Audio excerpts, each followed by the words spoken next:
Olá, turma, tudo bem? Na aula passada a gente começou comecei a falar para vocês alguns conceitos sobre a química analítica, né? E a gente parou na parte das teorias de erros. Eu falei para vocês em que diversos erros, né, podem ocasionar aí numa elaboração de resultados não tão precisos, não é isso? Então, dentro dos erros, eu tenho os erros determinados, né? Que são os erros operacionais ou os erros pessoais, como exemplo, perdas mecânicas de materiais nas diversas etapas da análise, observação da mudança de cor em uma titulação visual, por exemplo, e erros matemáticos nos cálculos. Isso é muito comum acontecer. Por isso que a gente sempre pede que haja alguns critérios né, a serem realizados antes de manipular uma amostra. É o famoso checklist. Se você consegue cumprir o checklist, né, você evita aí uma probabilidade de erros operacionais e erros pessoais. Os erros instrumentais e os erros de reagente, tá? São por aqueles tipos de erros, por exemplo, quando você faz o manuseio de um reagente errado, faz um manuseio de um instrumento errado, tá? Você não calibrou, houve queda de energia, ou o reagente já está, né, houve alguma contaminação no reagente, você utilizou uma dosagem de reagente que não era para utilizar, enfim, tá? E esse, por exemplo, exemplos de falhas ou defeitos no aparelho, alguns que são perceptíveis facilmente, outros não são, tá? Aparelhos mal calibrados, como eu falei para vocês, e o uso de reagentes contendo impurezas. Não sei vocês, mas eu tive outras turmas em que eu tive erros com o uso de reagente em um determinado laboratório era muito comum acontecer. Por quê? Eles pegavam os reagentes, eles colocavam, por exemplo, espátulas diretamente no frasco, eles não respeitavam as técnicas, por exemplo, para você retirar, você vai fazer, você sabe o volume, você vai utilizar uma vidraria específica para poder fazer, né, para você colocar o material, para depois, consequentemente, você utilizar lá na sua amostra. Ou então, sobrou isso aqui de reagente, eu vou voltar ele de novo para o frasco. Isso é muito comum acontecer, porém, é um tipo de erro que deve ser evitado. Tá? Primeiro que você contamina o seu reagente e isso diminui a vida útil do reagente. Também, né, ele vai perdendo as suas propriedades e com isso, consequentemente, vai ocasionar em resultados não tão precisos. É isso? Os erros de métodos, né? Dentro dos métodos analíticos, vocês vão ver que tem diversos tipos de métodos a serem empregados.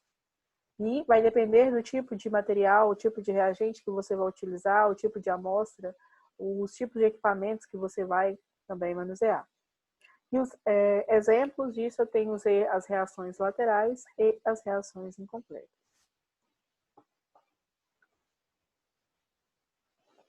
Os erros indeterminados, eles refletem pequeninas diferenças entre os valores experimentais de uma série de medidas, números de observação. E esses erros não podem ser evitados. São os tipos de erros, gente, que não tem como ser evitados. Tá? Nem como você, por exemplo, a contaminação do ar pelo ar-condicionado. A contaminação, as variações de temperatura externa como choque de temperatura interna de abrição de porta. Tá? São situações aí que eu não tenho como evitar. Leis matemáticas de probabilidade podem ser usadas para tratar os valores de uma série de medidas e os erros indeterminados, eles tendem a seguir uma distribuição normal ou uma curva gaussiana. Tá? Isso aí já são relacionados a matemática e estatística, tá?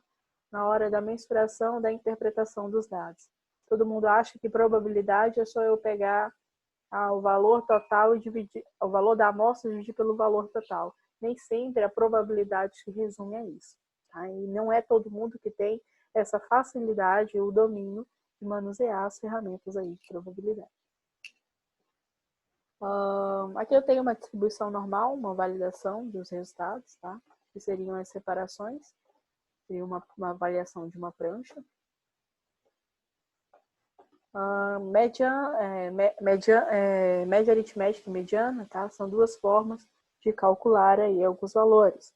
A mediana nada mais é que num conjunto disposto em ordem de grandeza, o valor acima e abaixo da qual há um mesmo número de casos. Tá? É uma das formas de fazer esse cálculo. Média aritmética é quando você soma todos os valores e divide pela quantidade. Aqui eu tenho a expressão do somatório de x, ou seja, da amostra, dividido pelo número total. Aqui. Aí eu tenho aqui um exemplo, o resultado de análise de acidez total do vinagre, onde deu 4,62%, 4,68% e 4,59%. A mediana e a média aqui que foram determinadas, com base no valor dos valores, tá? É o somatório dos valores. Aqui, para a mediana, você vai pegar e colocar os números em ordem, tá? Crescente. E o valor que ficar no centro será o valor da mediana. O valor da média aritmética é o somatório dessas porcentagens dividido pela quantidade total, tá? Modos de expressar a exatidão. Eu tenho um valor que relativo valor do erro absoluto, que é o erro absoluto é igual ao valor observado menos o valor verdadeiro, tá? E aqui é o erro relativo, é o erro em porcentagem, que é dado pelo valor observado menos o valor verdadeiro dividido pelo valor verdadeiro vezes 100. Aí esse valor, eu ainda vou dividir o valor absoluto pelo valor verdadeiro vezes 100 e eu vou encontrar a percentagem de exatidão desse erro, de exatidão dessa amostra.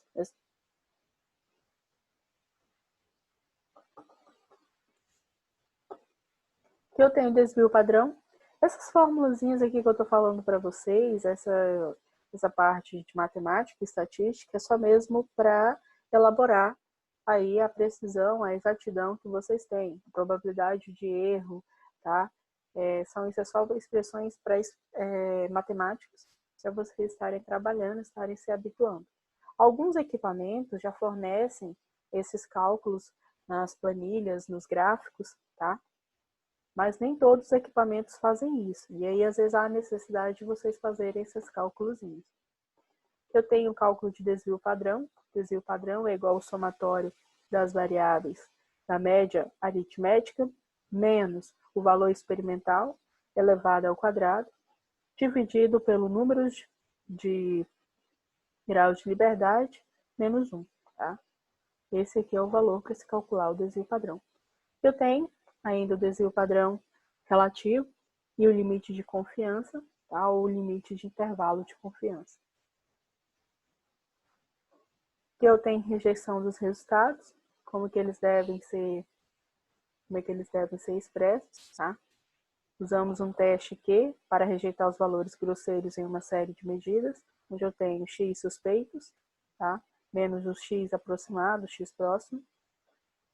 Comparado com os valores críticos, tá? Eu consigo aí determinar o valor dessa rejeição.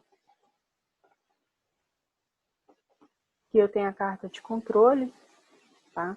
Carta de controle nada mais é que um gráfico, tá? Onde eles definem critérios de qualidade e ele vai mostrar os limites estatísticos de variações que são permitidos para os valores obtidos experimentalmente.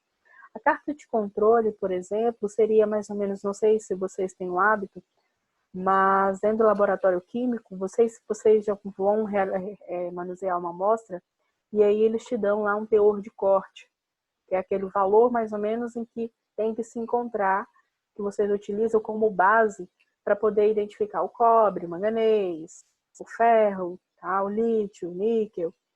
Tá? E aí seria mais ou menos. E aí vocês têm um gráfico esboçado onde ele te mostra os limites e onde teve as variações. E com isso vocês conseguem fazer as comparações dos lotes, por exemplo. Tá? Seria mais ou menos isso. Aqui eu tenho um valor de uma carta controle, tá? Aqui eu tenho o limite superior natural e aqui o limite inferior natural. Ou seja, ele não pode estar muito abaixo daqui, nem pode estar acima daqui. E é onde vocês vão tirando como base e vão fazendo essa análise. Tá? Eu tenho uns exercícios, mas eu não vou passar para vocês agora. Aliás, vou. Esses exercícios aqui vocês façam, vai ficar como a primeira avaliação de vocês. Tá? Vamos ver o que vocês vão conseguir aí. Eu vou postar para vocês esse material no grupo. Qualquer coisa vocês me cobrem se eu não enviar. Tá? Então vamos entrar aqui agora nas análises instrumentais de fato. Análise instrumental, tá? São métodos modernos de determinação das espécies químicas através das suas características químicas e físicas. Então, por meio das minhas características, eu consigo fazer a identificação de todos os componentes, dos componentes químicos e físicos de uma amostra. Aqui eu tenho um gráfico mostrando o resultado de um material sendo processado neste equipamento. Né? Eu tenho identificação, quantidade de solvente e outras características aqui, o qual são expressas em unidades gramas por litro. Aqui eu tenho um exemplo de um equipamento de cromatografia gasosa, tá? Onde eu tenho os processos de entrada e saídas de ar, o qual, dentro desse equipamento aqui, do cromatógrafo, eu consigo fazer a detecção, tá, dos gases dispersos dentro de uma amostra. E esse sinal de detector, ele é variado com relação do tempo. E esse tempo varia de 5 a 20 minutos, tá? E aqui ele consegue identificar cada pico desse daqui, depois da elaboração, depois da identificação do equipamento, ele vai esboçar um gráfico.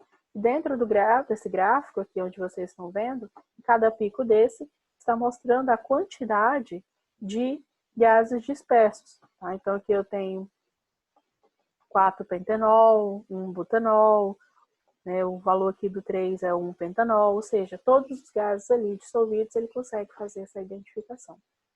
Validação em análise química. Tá?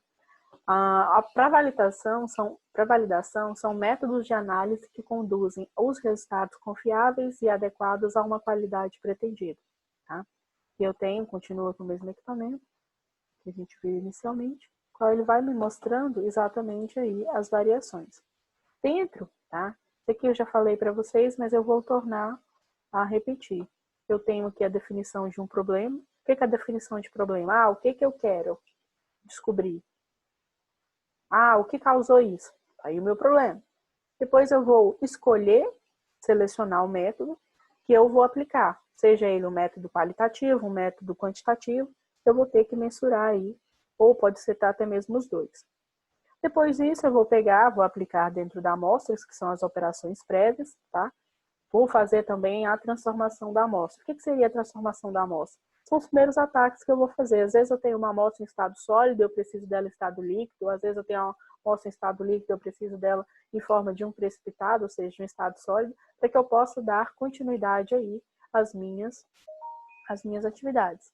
Depois vem a parte em que eu vou, depois de eu processar essas amostras, de eu fazer a abertura, de eu fazer a titulação, enfim, vai depender do tipo de técnica que eu vou utilizar, de método, tá?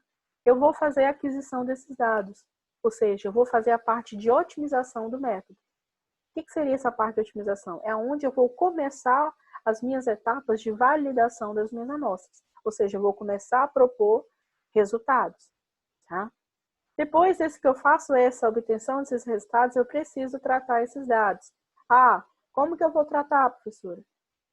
Aí vai entrar aí a parte de estatística, tá? Que a gente viu lá alguns conceitos, mas enfim, eu não vou matemático, seja ele média aritmética, ponderação, desvio padrão, desvio médio, desvio relativo, tá? Então, são essas aí as técnicas para que eu possa elaborar, propor os meus gráficos, tá? Depois que isso acontece, eu venho aqui com a parte de validação dos resultados. Os dados estão válidos com o que manda a tabela com os dados originais, né? Não teve, houve um erro, então vamos voltar de novo, tá? E vamos repetir todos os processos até que eu consiga elaborar e validar os meus resultados. Validou os meus resultados, entrego o meu relatório. contando que dentro do relatório, além dessa repetição e de todas as definições que vocês conseguirem aplicar, há necessidade também de dizer, ó, a primeira vez a gente fez, teve erro assim, assim, assim, a gente teve que repetir todo o processo. Tem que estar explícito lá também. Os tipos de validação empregada. Os tipos de validação, eu tenho a validação em laboratório, que é o que a gente chama in-house validation, tá? Ele vai seguir algumas etapas. Essa parte de validação, eu tenho a etapa preliminar, tá? Que é aquela etapa que a gente viu, elaboração da pergunta, das hipóteses, o que afeta, o que não afeta. Depois eu tenho as novas metodologias. Vou pesquisar, vou entrar nas revistas científicas, nos bancos de dados, e vou ver quais são as técnicas atualizadas ou o que mudou, o qual eu posso estar aplicando para me poder lidar, manusear uma determinada amostra. Vou lá nas revistas científicas, achei uma de Qualis A1, a Qualis A2, tá? A Qualis que eu me refiro, gente, é a qualidade, é a avaliação da revista, tá? E A1 e A2 são as revistas científicas que a gente chama de tops de linha, tá? Eles mudaram, criaram um método novo, ótimo. Aí agora eu vou para a validação completa, que a gente chama de full validation, tá?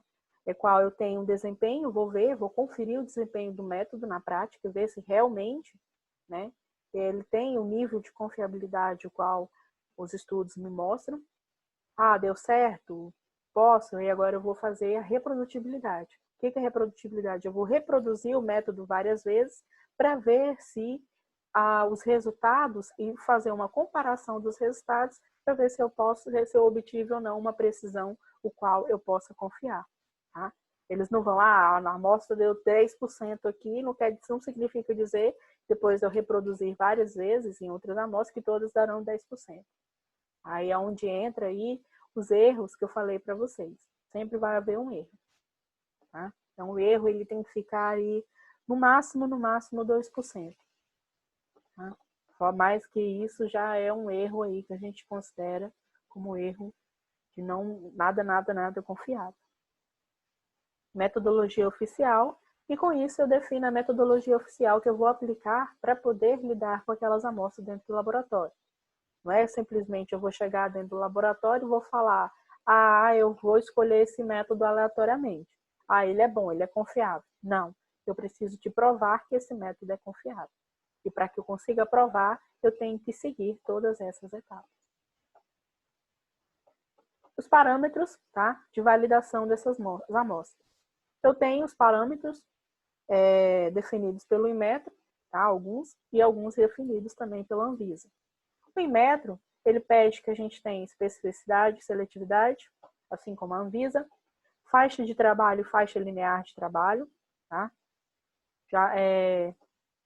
Linearidade, limite de detecção, limite de quantificação, sensibilidade, exatidão e tendência, precisão, repetitividade, precisão intermediária, reprodutibilidade, robustez e incerteza de medição. Ou seja, para que eu possa dizer que eu tenho um laboratório que atende os requisitos do Inmetro, eu preciso atender a todas essas especificações aqui. Igual, da mesma forma, a Anvisa. A Anvisa, ela já cobra algumas coisas que são um pouquinho diferentes dentro do Inmetro. Assim como se vocês forem falar, o meu laboratório é ISO 9000 não sei quanto, ou é ISO 14040, 14001, por aí. Ou seja, eu tenho uma série de normas o qual eu preciso cumprir para que eu obtenha ali o máximo possível, tá, de validação dos meus resultados. Então, para me dizer que eu tenho um laboratório reconhecido pelo Inmetro, eu tenho que atender todas essas características, tá? Então, a Anvisa pede especificidade e seletividade, intervalo de calibração, linearidade,